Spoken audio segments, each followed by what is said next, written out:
Okay, we got two stands here with two finished saddles. This is pretty much the way they would leave this shop. They probably came into the shop looking a little bit more like this saddle. Really in need of completely being rebuilt. You got to keep in mind this saddle's probably over 100 years old. This is an original mini hand saddle. And first thing we do is start taking all the saddle apart, take the underneath away from it, inspect the tree and see what kind of shape the tree's in. Take the seat off as complete as we could, and the skirts also completely, keep them intact if we can, because we use them for patterns. And once we get the tree stripped down, if it's good solid tree and doesn't need anything done to it, any repairs, then we can start rebuilding the saddle. Now in later years I used to coat my saddles with a bed liner. I use bed liner just to make them stronger. It keeps them holding together a lot better. We're talking about glue that's over 100 years old, and so it starts to let loose. But anyway, make any repairs to the tree, and if it's a spring seat, redo the leather hinge usually. That's this part right here. And this looked a lot better a few years ago. This saddle was never rebuilt, never completely finished. But put it back together with new springs. If it's a solid tree, we don't have to worry about it. Cover this opening here with webbing. There's a webbing on the inside that has some give to it. And we cover this opening with the webbing and then with either cloth or a piece of leather. And then you start adding hair to the seat to shape it and to pad it, animal hair. And what I did is I tried to save all the animal hair. You get an old saddle or two in, and you try to save that hair because you can't buy it now. You know, you can buy hog hair, but it doesn't work. And I'm not sure what kind of hair this was. I've been told it might be goat hair, and I've seen different types of hair. But anyway, you try to shape it with that hair again, make it as comfortable as you can, then recover the hair to hold it in place with some kind of cotton fabric. Then you're ready to start with a new skirt. Now, use that for a pattern, put it down on a piece of skirting, new skirting leather, cut out your pattern, do any stamping you want to do, take the edges and round them with a, I don't have a good one now, but some kind of an edger that makes it rounder, not just a square cut, but trims off the edges on both sides. When you get the skirt ready and you've got your hole cut, you got your skirts shaped and rounded, then you can put it back on the saddle. Shape it, put it where it goes, and it nails here. You can see the nail holes right here, and nail holes down underneath, and then it stitches to the cloth. When you get that skirt attached like that on both sides, you can put the saddle with skirts on it on a stand. Then you're ready to start making your seat. And what I did usually,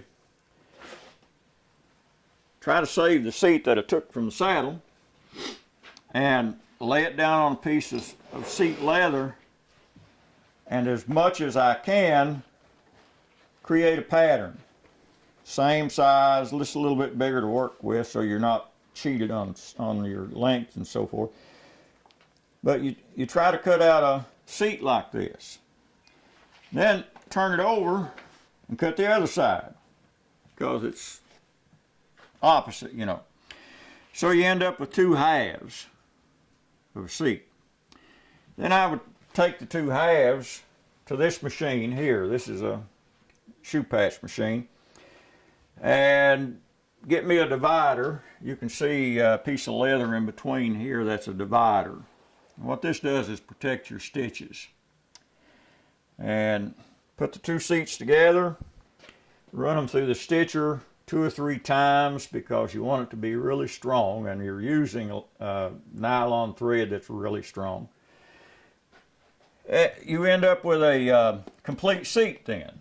2 pieces put together, minus the horn cap. It's not on there yet.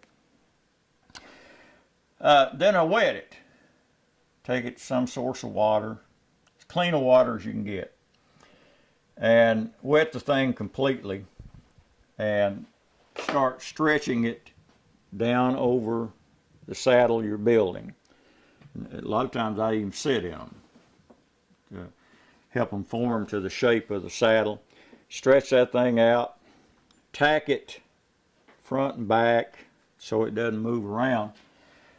Then you take a pencil and you draw the pattern on one side. Draw it on one side only. And let it dry.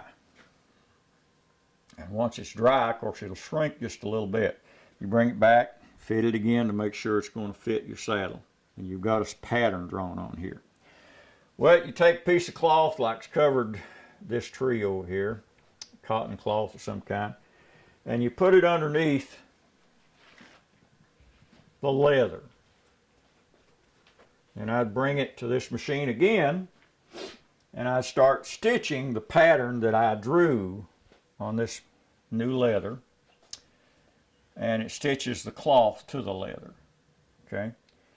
Now, the reason I only drew one side is I discovered years later that I could fold this thing over and take a hammer, one side on the other, and it would leave the prints of the stitch on the other seat, and I'd have a mirror image. I'd have a mirror image without having to measure a lot of things, and then I could stitch both sides, and I had a pretty perfect mirror image. And once you do that, you're ready to start stuffing your seat. You punch little holes in your cloth wherever you want to enter with a. I used to use a little thin screwdriver. It was long but thin, and you sit down with a bag of cotton and you start stuffing your seat. Takes several hours to do it. You got to be careful not to stuff it too tight because you don't want a hard wad of cotton in there. You know, cotton will really pack tight. I mean, it'll get hard as a gravel. So you got to be careful when you stuff those things. Just ease it in there. You get a raised pattern, but no hard spots. And once you're stuffed and you got all your cotton in place, you can wet the seat again because it's getting real close to put it on your saddle. You can wet it again, stretch it back over your saddle where your skirts are. Take a piece of leather you're going to use for a horn cap. Get it as wet as you can so you can stretch it. Put it on the inside of the seat, draw around it, and cut it just a little bit bigger. And you do the same thing. You put it together with a divider. Now you're ready to put the seat on the saddle. Then you really start doing some stretching, and you tack the cantle. Get some tacks and you nail it to the tree. You tack the front, you pull it as tight as you can, and you're ready to start your stitching. This particular saddle, every stitch on this saddle is hand pulled. Part of this is stitched with a machine. Then it's hand stitched here, hand stitched here. And when you get that seat on there and you stitch it down to the skirt completely with a horn cap on it, the top of the saddle is pretty much done. You let it dry, and then you're ready to build the panels. That's the part that goes to the horse. And it's pretty much the same process. You take the old panels that you took off the saddle, you cut patterns, and you find something to use for padding. Sometimes, I believe this saddle here has the original padding, just put in a new case of canvas. I used to use cloth all the time, canvas or some kind of upholstery cloth that was tough. Later years I started using suede leather because it's just tougher. And you fit your panel together. Takes a lot of practice to get those things because they're hard to make. It's got a little, you notice it's got a little bead goes around the front. That one has a bead in the back. And when you get all the stitching done and you've got a case made here, then you start adding the padding, whatever you're going to pad that panel with. And when you get it all put together and the pad's on there and it fits the saddle, you pull it up tight and you start nailing it to the tree. And that would complete a saddle. Of course, I left out you got to rig it some way. This one has a western rigging. It's cinch tied. This one I'm sure has billets. Yeah, has one billet, I believe. They originally came out with one billet on these. I later started putting two because it's hard to find a girt just had one buckle. But that's pretty well the process of making one of these saddles. Now the structure of them. Why they're good saddles? Why people want it. When you sit on a saddle, any kind of saddle, you're going to feel pressure points. And if you're sitting on a western stock saddle or a cutback saddle, you're basically going to feel two pressure points. It's on the ball of your hip. Now, when you first sit down, that's not too bad. But 2 or 3 miles down the road, you really start feeling that. And what these saddles did, you notice this big roll here. That catches the weight of your leg on both sides. You got a big area for your butt to sit in. The weight is distributed on a larger area. And when you do that, that eliminates pressure points. That's why you can sit down on these things. It's kind of like sitting in a seat. You just go for miles and miles. And when you get off, you're not worn out. You still could sit a little longer. And that's why people love them so well. That's why people like doctors, people like mailmen, people like circuit preachers use these things. People who had to put a lot of miles on a horse. They wanted a good, comfortable saddle. And I've never found one made by anybody that beats a Kentucky saddle.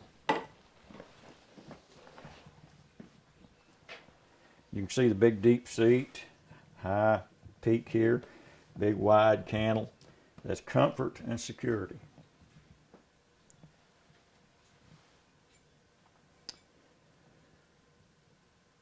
Well,